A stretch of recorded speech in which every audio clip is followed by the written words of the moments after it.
doing this. Again, good morning, and again, thank you all for being here. Let me start by recognizing some of our elected officials who are here with us from St. Petersburg City Council, our Chair, Ed Montanari,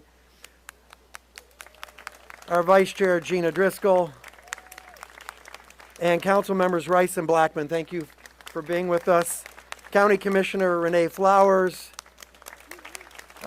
We have Representative Rayner's aide with us here today, and from our school board, Caprice Edmonds.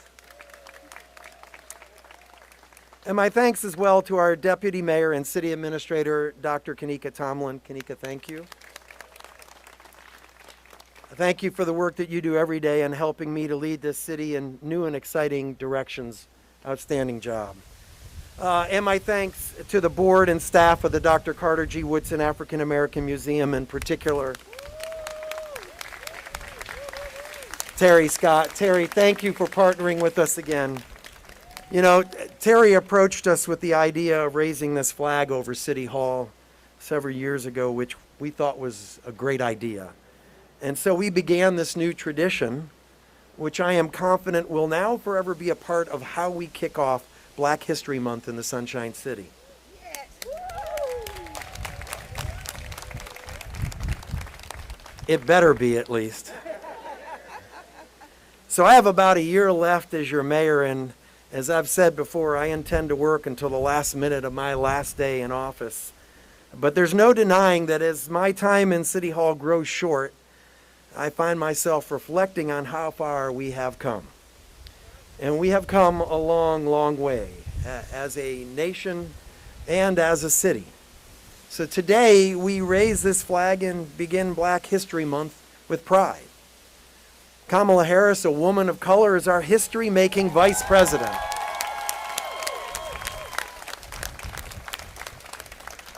Our neighbors to the north in Georgia have sent their first African-American senator to Congress. A Congress that has never been as diverse as it is today. And my friend who ran the United States Central Command just across the bay in Tampa, General Lloyd Austin, is now the first African-American Secretary of Defense in history.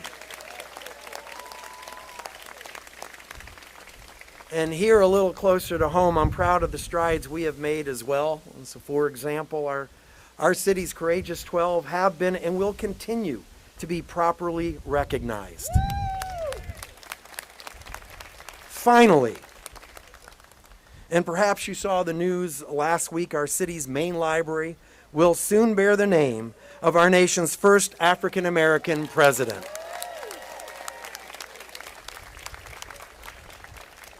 Renovations on the President Barack Obama Library, doesn't that sound great? Say it again. Renovations on the President Barack Obama Library will begin this year, and we will have a sign unveiling soon. Our city leadership team, our city council, look more like the city of St. Petersburg than ever before.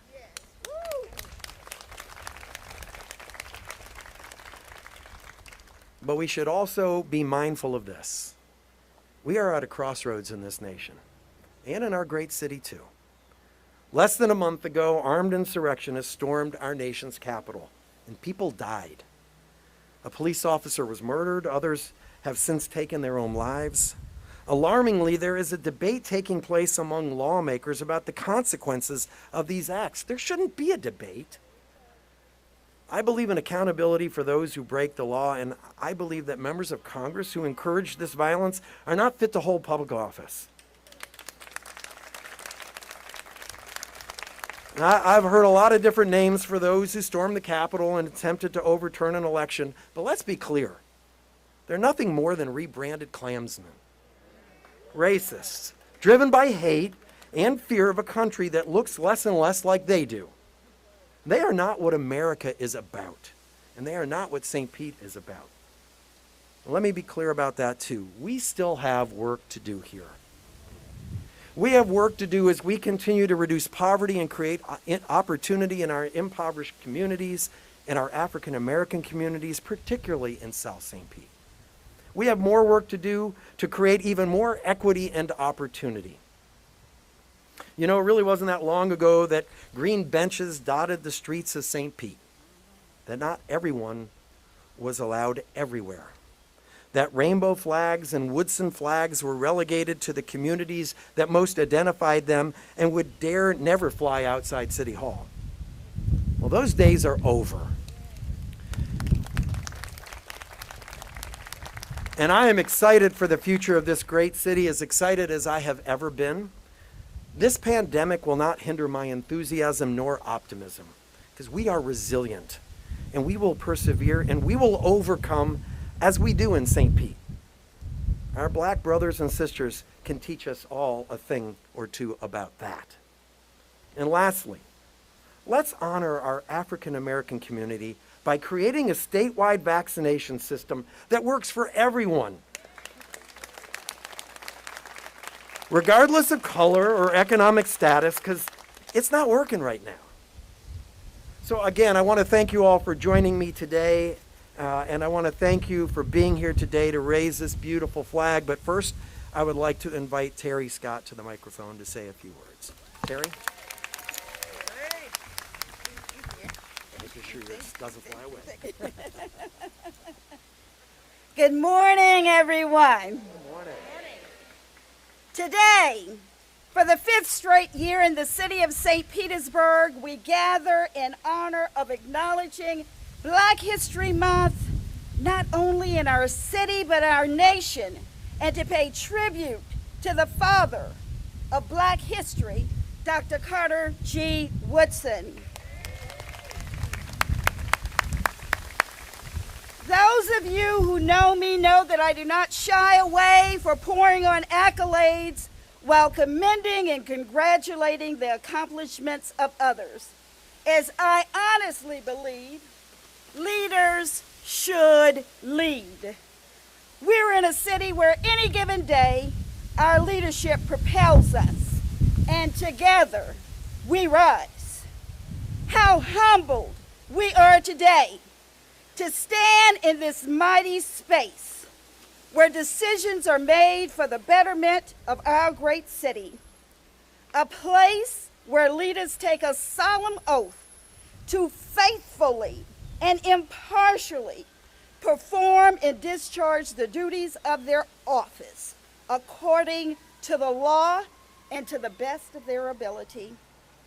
As the representative of the Dr. Carter G. Woodson African American Museum, I speak boldly on behalf of the board, friends, and our fellow constituents that we are proud to live in a city where Black lives matter,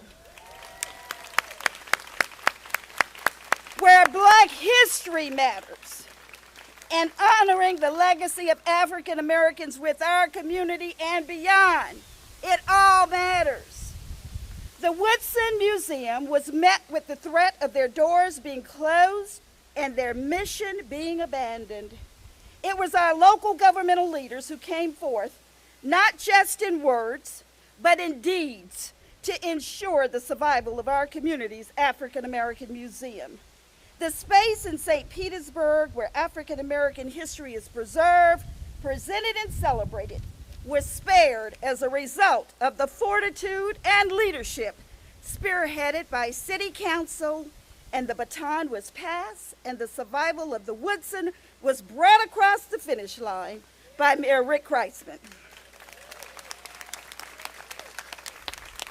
This is indeed leadership we can be proud of. As the Woodson continued to grow in programming, exhibitions, and advocacy, so also did our attendance, respect, and notoriety.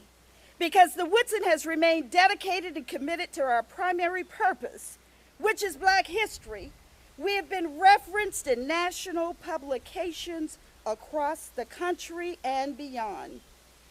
When the Woodson approached the mayor regarding the creation of a Black Lives Matter street mural, the idea was blessed, and he lent his full support to our request and facilitated the assistance of the Arts Alliance to make certain that our installation of our state's first Black Lives Matter street mural was more than just words on the street, but a masterful work of art by 16 contributing artists.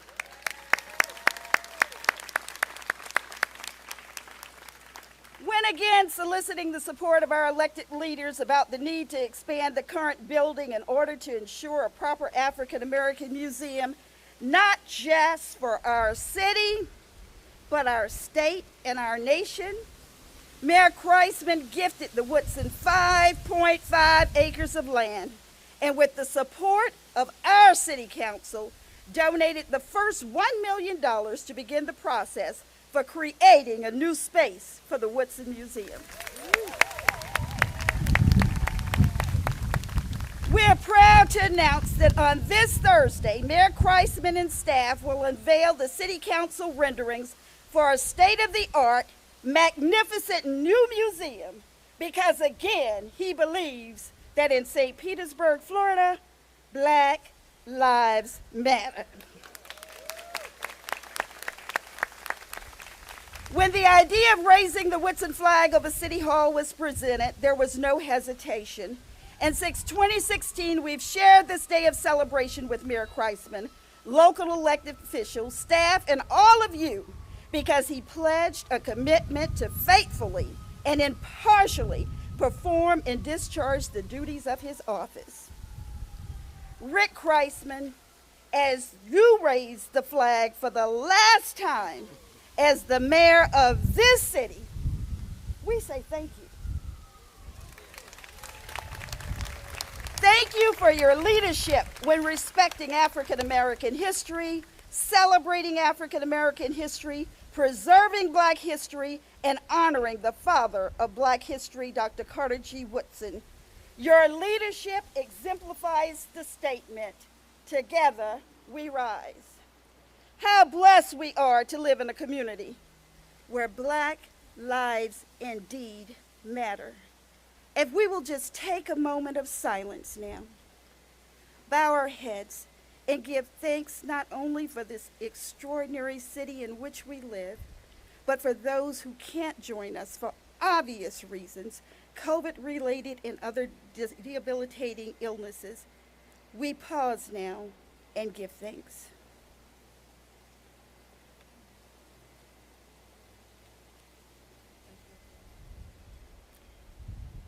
Thank you all so much for being here, and if I would take a point of personal privilege at this moment, I would like to acknowledge each and every one of you in your respective organizations, in your respective places.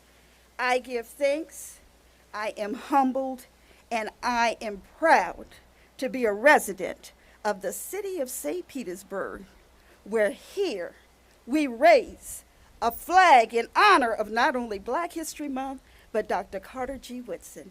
Thank you all so much. All right. Thank you, Terry. All right, let's do it.